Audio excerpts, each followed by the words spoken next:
ചിറ്റാർ പഞ്ചായത്തിൽ ഏതാണ്ട് 70ഓളം കുടുംബങ്ങളാണ് കുടിവെള്ളമില്ലാതെ ബുദ്ധിമുട്ടുന്നത്. എന്നാൽ ഈ പഞ്ചായത്തിൽ തന്നെയാണ് ധാരാളം വെള്ളമുള്ള ഒരു കുളമുള്ളത്. ഈ കുളത്തിന് ഒരു കഥ പറയാനുണ്ട്. അതായത് എൻ്റെ അടുക്കൽ നിൽക്കുന്ന രാജൻ ചേട്ടൻ പഞ്ചായത്തിന് സൗജന്യമായി വിട്ടു നൽകിയതാണ് ഈ കുളവും ഇത്. ധാരാളം വെള്ളമുണ്ട്.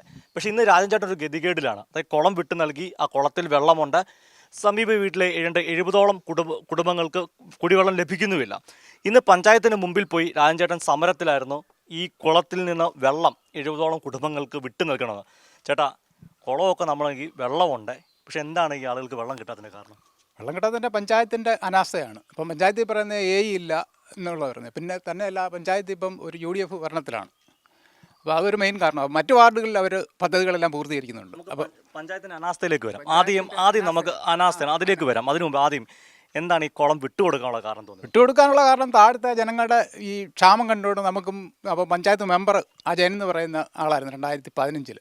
അപ്പോൾ എന്നോട് പറഞ്ഞ അണ്ണാ ഇതുപോലെ ഒരു പദ്ധതിയുണ്ട്, കുടിവെള്ളത്തിന് പ്രാധാന്യം.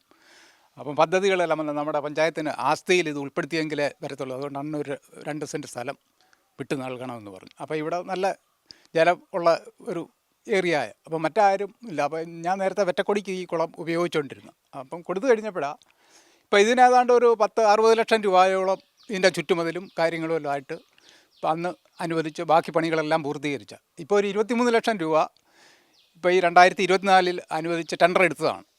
അപ്പോൾ 1 വർഷമായി ടെൻഡർ എടുത്തിട്ട് അതിൻ്റെ ടാങ്കും പരിപാടിയും എല്ലാം ആയിട്ടുണ്ട്. ഇതൊന്ന് കണക്ട് ചെയ്ത് കൊടുത്താൽ മതി. പോസ്റ്റ് ഇവിടെ ഉണ്ട്.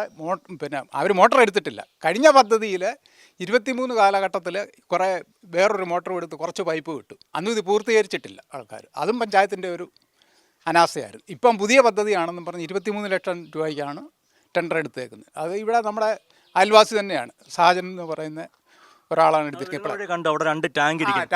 2 അല്ല 3 ടാങ്ക്. ആ ടാങ്ക് വെക്കാൻ കൊണ്ട് ഈ പാറയുടെ മുകളിൽ വെച്ചിട്ട് റോഡിൽ അടിച്ചിട്ട് വീടുകളിൽ പൈപ്പ് അവർ കുടിച്ചിട്ടിരിക്കുകയാണ് കോൺട്രാക്ടർ പൈപ്പ്. പക്ഷേ ഈ വെള്ളം അവിടെ എത്തിച്ചിട്ടില്ല. വെള്ളമില്ലാതെ അങ്ങോട്ട് പോകുന്നില്ല. ഇവിടെ കുടിവെള്ള പ്രശ്നമുള്ള സ്ഥലമാണ് ഈ സാധാരണ ഇങ്ങനെ കുളം, ഇത്രയും വെള്ളമുള്ളൊരു കുളം ഇല്ല. അത് പഞ്ചായത്തിനും കൊടുക്കുക. അത്രയും നല്ല നാട്ടുകാരുടെ ശ്രമഫലമായിട്ടൂടെ ഇത് വെച്ചത് അല്ല. അത്രയും അങ്ങനെ വിട്ടുകൊടുത്തിട്ടും കുടിവെള്ളമില്ല.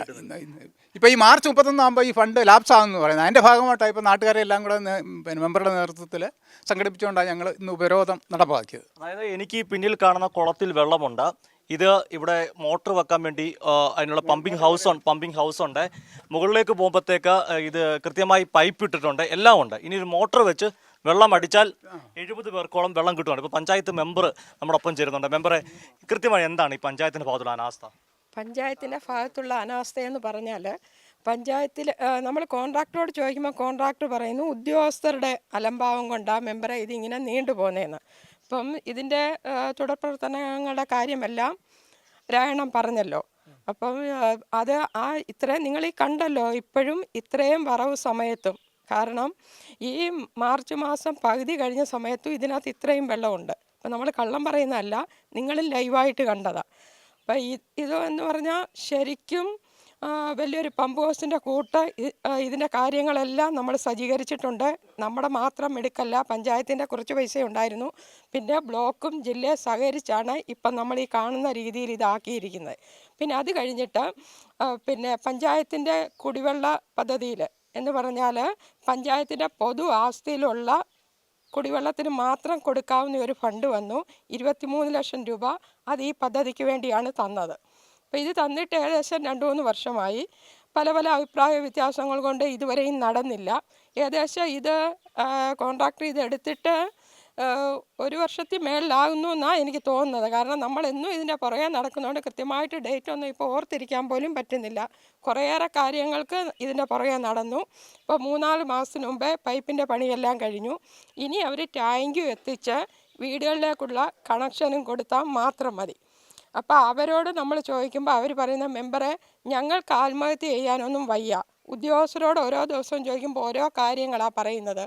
അവരിത് കൃത്യമായിട്ട് കോൺട്രാക്ടർ വർക്ക് ചെയ്യാൻ ഡേറ്റ് കൊടുക്കുകയും ആ വർക്ക് ചെയ്യുമ്പം കൃത്യമായിട്ട് മെഷർമെൻ്റ് എടുത്ത് ബില്ല് വിട്ടാലേ അവർക്ക് പൈസ കിട്ടത്തുള്ളൂ.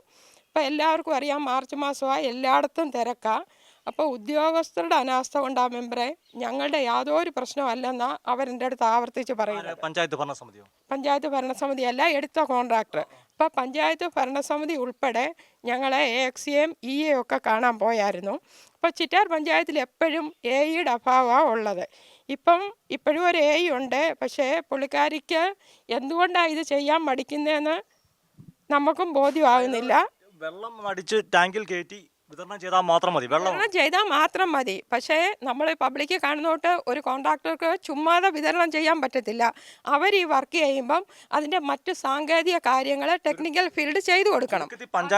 കൊടുക്കുന്നില്ല, അത് ചെയ്തു കൊടുക്കുന്നില്ല. അതുകൊണ്ടാണ് നമ്മളോടൊപ്പം ഡിവൈഎഫ്ഐയുടെ നേതാക്കളുണ്ട്. അതിന് മുമ്പ് ഈ കുളം വിട്ടു നൽകിയ രാജൻചേട്ടൻ്റെ മകൻ, അദ്ദേഹം ഇവിടുത്തെ CPIMന്റെ ബ്രാഞ്ച് സെക്രട്ടറി കൂടിയാണ് ഈ രാജൻചേട്ടൻ്റെ മകൻ. നിങ്ങളിന്ന് വലിയൊരു സമരത്തിലായിരുന്നു അല്ലേ? പേരോടൊന്ന് പറയും. എൻ്റെ പേര് രാഹുൽ. രാഹുൽ, നിങ്ങളൊരു സമരത്തിലായിരുന്നു അല്ലേ? യഥാർത്ഥത്തിൽ എന്താണ് ഇനി അവശേഷിക്കുന്നത്? ഈ പണം, ഇത് വെള്ളം കിട്ടാൻ വേണ്ടി ഇതിനകത്ത് വെള്ളം കിട്ടാൻ അവശേഷിക്കുന്നതെന്ന് പറഞ്ഞു കഴിഞ്ഞാൽ ഉദ്യോഗസ്ഥരുടെയും പഞ്ചായത്ത് പ്രസിഡന്റിൻ്റെയും ഏകപക്ഷീയമായ രാഷ്ട്രീയ നിലപാടിൻ്റെ ഭാഗമായിട്ടാണ് ഈ പദ്ധതി നടപ്പിലാക്കാതെ പിന്നെ താമസിക്കുന്നതിൻ്റെ പ്രധാന കാരണം. ഒരു വ്യക്തതയ്ക്കുണ്ട്, കുളമുണ്ട്.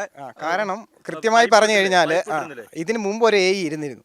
ആ AEയെ കൊണ്ട് ഇവിടെ എസ്റ്റിമേറ്റ് എടുപ്പിക്കുകയും പിന്നെ പാറയ്ക്ക് താഴെവശം പിന്നെ ഈ ടാങ്ക് സ്ഥാപിക്കാമെന്ന നിലപാടെടുക്കുകയും ആദ്യത്തെ AE ചെയ്തു.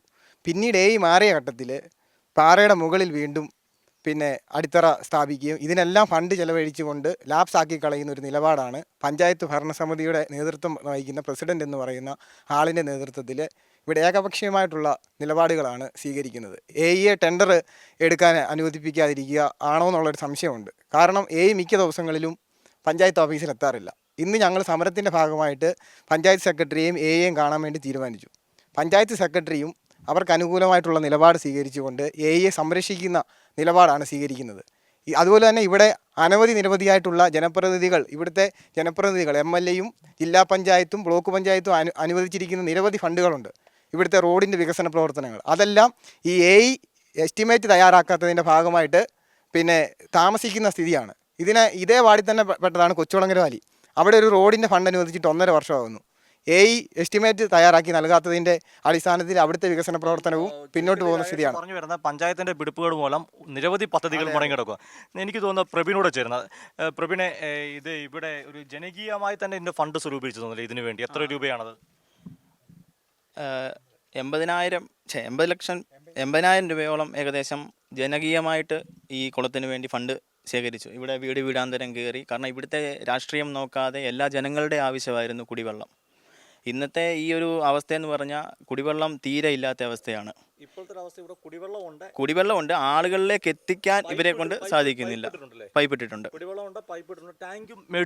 ടാങ്ക് വാങ്ങിച്ച് വെച്ചിട്ടുണ്ട്, അത് ഫിറ്റ് ചെയ്തിട്ടില്ല. ടാങ്ക് വാങ്ങിച്ച് റോഡ് സൈഡിൽ വെച്ചിട്ടുണ്ട്, മോട്ടർ വാങ്ങിച്ചിട്ടില്ല. കഞ്ഞി തിളച്ച മറിയുന്നുണ്ട്, ഊറ്റി കൊണ്ട് ചോറ് വിളമ്പാൻ പറ്റാത്ത അവസ്ഥ. ചോറ് വിളമ്പാൻ പറ്റാത്ത അവസ്ഥയിലാണ് ഇപ്പോൾ ചിറ്റാർ പഞ്ചായത്തിൻ്റെ ഭരണം തന്നെ മുമ്പോട്ട് പോയിക്കൊണ്ടിരിക്കുന്നത്. ഒരു അരാജകത്വം പിടിച്ച ഭരണത്തിലൂടെയാണ് മുമ്പോട്ട് പോയിക്കൊണ്ടിരിക്കുന്നത്. അതേപോലെ തന്നെ ചിറ്റാർ പഞ്ചായത്തിൻ്റെ പ്രദേശങ്ങളിലെങ്ങും വെള്ളമില്ല. കുടിവെള്ളത്തിന് ഭയങ്കര ക്ഷാമം അനുഭവിച്ചുകൊണ്ടിരിക്കുന്ന ഒരു കാലത്തിലാണ് നമ്മൾ ഈ കാണുന്ന അത്രയും വെള്ളമാണ് ആ കുളത്തിൽ കിടക്കുന്നത്. അതായത് നമുക്ക് ദൃശ്യങ്ങളിലൊക്കെ നോക്കുമ്പം വെള്ളമുണ്ട്. അതായത് 70 കുടുംബങ്ങൾക്ക് ഒരുപക്ഷെ ഈ ടാങ്ക്, ഈ കുളത്തിൽ നിന്ന് വെള്ളം അടിച്ചാൽ അവർക്ക് കുടിവെള്ളം ലഭിക്കും. നല്ല ശുദ്ധമായ വെള്ളമാണ്, തെളിഞ്ഞ വെള്ളമാണ് അല്ലേ? അപ്പോൾ ഒരാളോട് ചേരുന്നു. ഏതായാലും നാട്ടുകാരുടെ ഭാഗത്തുനിന്ന് ഇന്ന് ജനകീയ ഇതായില്ലേ, നാട്ടുകാരുടെ ഭാഗത്തുണ്ട് രാഷ്ട്രീയത്തിന് അതീതമായി ഈ സമരമായിട്ട് മുമ്പോട്ട് പോകാൻ തന്നെയാണ് തീരുമാനം. അങ്ങനെ നമ്മുടെ ക്ലബിന്റെ ഇവിടുത്തെ ക്ലബിന്റെ സെക്രട്ടറി അല്ലേ? ക്ലബിന്റെ സെക്രട്ടറിയാണ്. നിങ്ങൾ പ്രദേശവാസികളെല്ലാം സമരമായിട്ട് മുമ്പോട്ട് പോകാൻ തന്നെ? സമരമായിട്ട് മുന്നോട്ട് പോകണം. ഇനിയാണ് വളർച്ച ഭയങ്കരമായിട്ടും വന്നുകൊണ്ടിരിക്കുകയാണ്. അപ്പോൾ ഈ വെള്ളം കിട്ടിയില്ലെങ്കിൽ താഴെയുള്ള 70ഓളം കുടുംബത്തിലെ ജനങ്ങൾ ബുദ്ധിമുട്ടിലാവും. ചിറ്റാർ ഗ്രാമപഞ്ചായത്തിലെ 7-ാം വാർഡ് കൊളങ്ങര വാലിയിലെ അവസ്ഥയാണിത്. ഇവിടെ കുളത്തിൽ വെള്ളമുണ്ട്. ഇത് എത്തിക്കുവാണെങ്കിൽ 70 കുടുംബങ്ങൾക്കാണ് കുടിവെള്ളം ലഭിക്കുന്നത്. നല്ല തെളിനീര് പോലത്തെ ജലം തന്നെയാണ് ഇവിടെയുള്ളത്. എന്തായാലും പഞ്ചായത്ത് ഇത് കാണുക, എത്രയും വേഗം ഇവരുടെ പ്രശ്നങ്ങൾക്ക് പരിഹാരം കണ്ടെത്തുക. ക്യാമറമാൻ അഖിലേഷ് കുടുംബത്തിനൊപ്പം സുജിറ്റി ബാബു, കൈരളി ന്യൂസ്, പത്തനംതിട്ട.